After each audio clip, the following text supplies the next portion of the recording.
We talk a lot about reinforcement because it's one of our most common and useful tools. But did you know that it's just as important to know how to fade reinforcement as it is to know how to use reinforcement?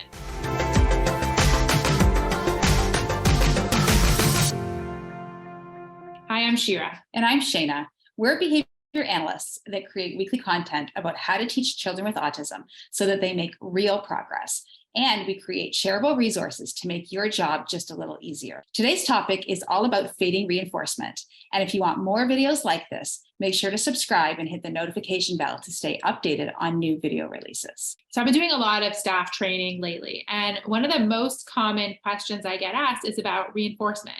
So I often talk about the importance of reinforcement and how to use it throughout the day as a proactive strategy. And one of the most common comments that I get back is, but if I give them something, they're going to want it every time. So why would I give them something to do what they're supposed to do?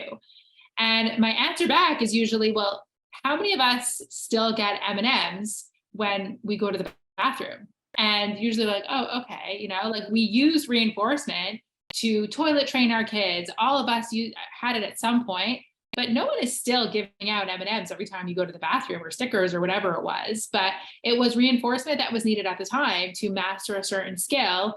And then it was faded either naturally or intentionally. And that's how it is with any kind of reinforcement that we use. I would love M&Ms for going to the bathroom. That'd We can be make amazing. it work. We can make it happen. We could do this, Yeah. right? Yeah. Okay. I mean, this podcast really isn't about what reinforcement is, but just as a brief overview, reinforcement is typically, usually presenting a preferred item or activity, and it's usually delivered after a positive response to increase the future likelihood of behavior, right? This could also be praise. It could also be a token. It's really about saying, hey, you did a really great job on this. Let's continue to do this. Let's continue to do this over and over again. We really want to increase that skill happening in the future. So for more information on reinforcement and implementing reinforcement, go check out our video on that, on how to use reinforcement properly. Today, we're going to talk about something called, fading reinforcement or thinning schedules of reinforcement. So there's continuous reinforcement schedules, which are the CRS. It's really just one-to-one reinforcement. Every time you do a response, you get something for it, right? There's also, a fixed ratio, there's a fixed interval, there's a variable ratio, and a fixed ratio. Do we want to go through those?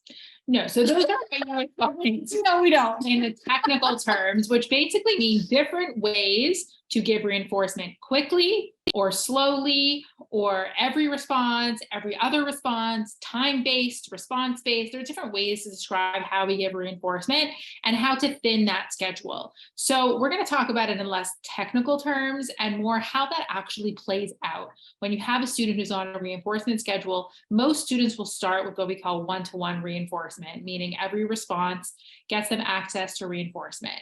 And then we want to talk about fading that and how does that look? The real question is, well, why do we want to fade reinforcement? We all go, yeah, we need to fade reinforcement. And, we want to fade reinforcement, not just because Shira gets those questions asked in her training, but because it really is important to fade reinforcement. We can't walk around, expecting an M&M after every response. By the way, I don't typically give M&Ms for any responses, but I also typically don't walk around expecting a high five for absolutely everything I do. So we do need to make sure that we're fading because reinforcement shouldn't be forever. Reinforcement also shouldn't be external. Like sure, there's probably a few things we do because externally, like, I go to work every day because I need a paycheck. I get that piece of it. But a lot of the things that I do are really about, my internal motivation to do something. And we want to really try and shift that in our learners from, earning external reinforcement to I do this because I really actually enjoy this. And the other important reason is because a lot of the skills that we perform on a regular basis are usually being maintained by what we call like intermittent reinforcement on a very thin schedule. And that's a lot of like real life. Sometimes what you do works and gets you what you want, and sometimes it doesn't. And that's the strongest way to maintain skills is by having them reinforced intermittently or sporadically or randomly, right? Sometimes you go to Starbucks and get a free drink, and sometimes you have to pay and it's not free. Like, oh well. But it still maintains your behavior because it's that sometimes, right? It's why we check our phones when we get an email, because sometimes it's going to be important, or sometimes the text message is going to be from someone I want to hear from. So that's how most skills are maintained in real life. And that's what we want to simulate for our learners. I also think about, starting a new job, whether it's us starting a new job or staff coming on and we're training them. At the very beginning, we're giving a lot of feedback to new employees, a lot of feedback, right? Hey, you're doing a really great job. Hey, how's it going? You're checking in almost every day with them. And then, after they've been there for a couple of weeks, you're checking in every couple of days or maybe once or twice a week, and that's it. And then, 6 months in, you're checking in just every so often, right? And that's really about that reinforcement too. Yes, staff, I ABA you all the time, and you don't even know it. So it's really to promote that independence piece, right? Yes, feel comfortable, that skill acquisition piece, and then I'm going to fade that so that you can be independent and you don't need me saying great job every 2 seconds. And then it's generalization and maintenance. And it's also because reinforcement is really for the skills that are new, that are in acquisition. They're not mastered yet. But as skills get mastered, we're introducing new skills into acquisition. So there will always be some form of reinforcement. We want to make room for the new skills that we're learning by fading out the reinforcement on the mastered skills. So it's kind of this cycle of out with the old, in with the new, and using the reinforcement for the things that are right now hard. Our learners are struggling with them right now. They're in acquisition. So this is where the reinforcement's going.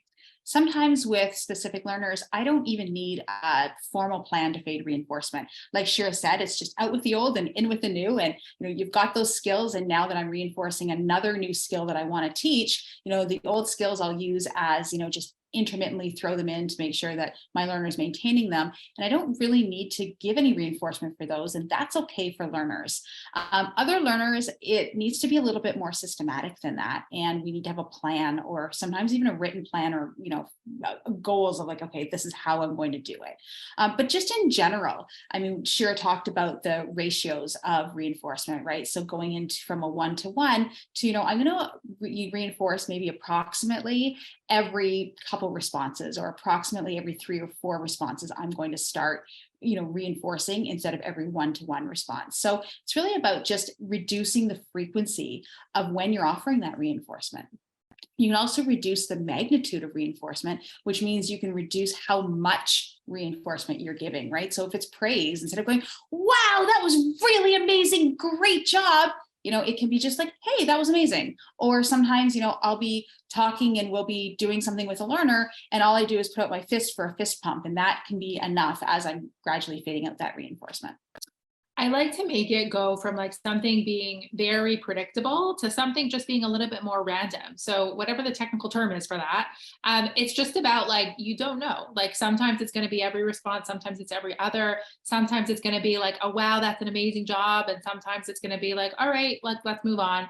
And that just makes it less predictable, because the goal is not to never access reinforcement. The goal is that the behaviors maintain and the responses maintain when reinforcement is unpredictable. So we can kind of simulate that unpredictable nature of reinforcement throughout the sessions.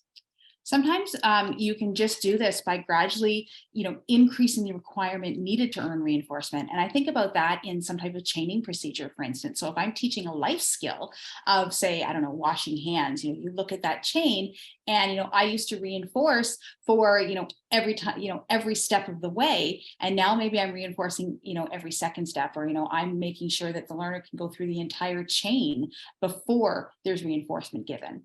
Something like putting away materials, so, learner might have to, complete a task. And, as soon as a task is completed, it used to be, hey, wow, that was a really great job. But now they have to complete the task, and then they have to clean it up and put it back in the basket. And then it's a really great job. And then guess what happens? The basket needs to go back on the shelf, and they need to come back to sit down before I say, hey, that was amazing. So we can really just increase that response requirement before reinforcement's offered. The other thing we could do is often reinforcement starts off by happening as immediate to the behavior as possible. As soon as they come sit down, right away, there's, reinforcement or a token or a toy available. So what we could do is increasing the amount of time between the response and the reinforcement. You could do that either with something like a time delay. So you just wait a couple seconds and see if like you can stretch it out a little bit. Or you could do it by moving towards, secondary reinforcers. So instead of accessing, a toy or a primary reinforcer every single time, they could get, a token or a star or a point. And that also delays the amount of time that they can access, the real reinforcement.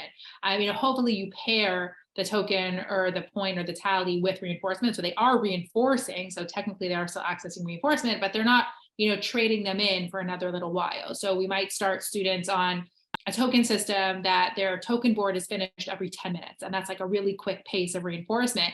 And then our goal might be either moving to 10 tokens, and then those 10 tokens last about an hour. And then those 10 tokens, might last for like a couple hours. You want to kind of hit that sweet spot where they're still getting feedback and they can continue to get that feedback.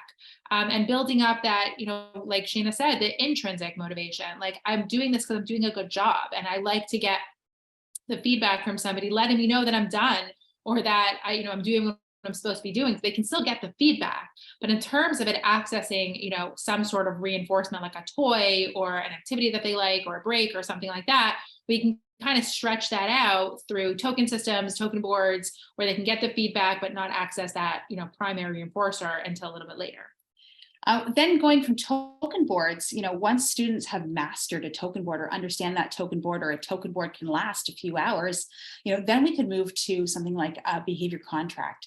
And a behavior contract, starts to move from external reinforcement to internal or that intrinsic motivation, which is, hey, did I do a good job at this? Or, hey, at recess time, I needed to do this, this, and this. These are the behaviors that I need to engage in, during recess time, circle time, whatever it is.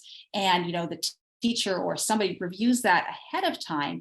And then as soon as that activity is done, the teacher reviews it again afterwards with the student and says, yep, great, great, great, no problem. And then they can earn a token or reinforcement or something. So you're moving that token board to a behavior contract. And then from a behavior contract, where the teacher has to review it with the student, you can move that to what's called a self-monitoring system. And a self-monitoring system is where that, whereby a student is actually just going, okay, I know the quote unquote rules or guidelines for recess. Let me look at this and let me, talk about it truthfully and say, yep, I did this. Awesome. And then just check in at the end of the day with someone. And another way to make the reinforcement system more natural, especially for a classroom, is we'll often start kids with like a token system or something like that and move it towards like, following a schedule.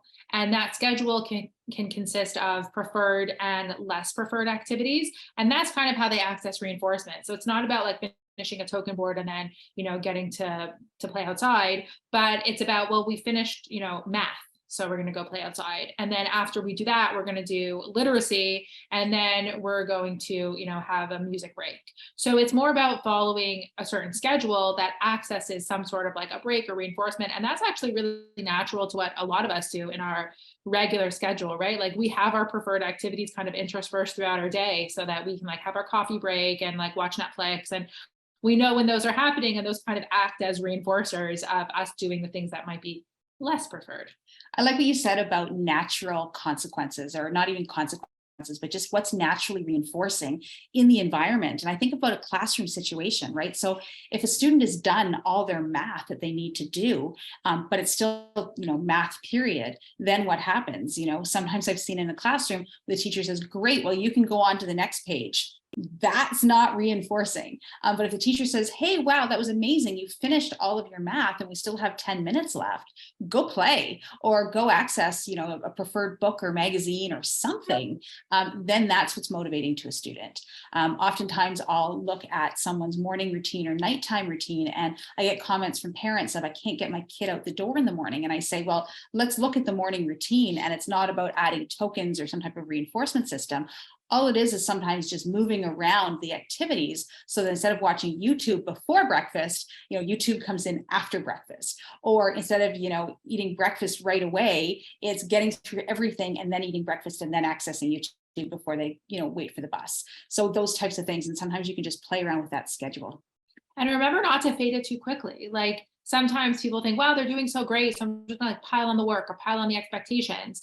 But even when they're doing well, that is the time to use the reinforcement. Don't wait until it's falling apart and then bring back the reinforcement. Like fade it slowly.